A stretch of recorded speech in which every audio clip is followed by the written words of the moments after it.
ويقيمون الصلاة ومما رزقناهم ينفقون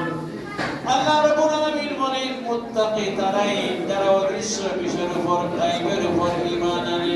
আর নামাজ কায়েম করে আর আমি আল্লাহ তাদেরকে যে সম্পদ দান করেছি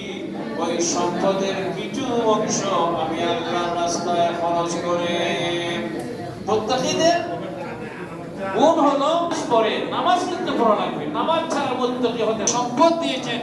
সম্পদের কিছু অংশ আল্লাহর রাস্তায় খরচ করে অন্য জায়গায় আল্লাহ রাব্বুল আলামিন ওয়াদ-দারাই ওয়াল কাযিমিনাল গায়যা ওয়াল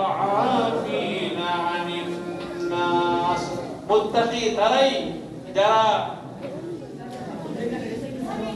দুঃখের সময় সুখের সময় সচ্ছলতার সময় অসচ্ছলতার সময় সর্বাবস্থায় যারা আল্লাহর রাস্তায় দান করে তাদের একটা গুণ হইল তাদের একটা গুণ তাহলে বোঝা গেল আল্লাহর রাস্তায় দান করা দান কোরআনে আল্লাহ বলেছেন সাহাবায়ে কেরাম তাদের জীবনে বাস্তবায়িত হয়েছে আল্লাহু তাআলা আনহু বাড়ি গেলে বাড়িতে রেখে আসছেন আর আরেকবার জিহাদের জন্য নবীজির খেদমতে রাখলেন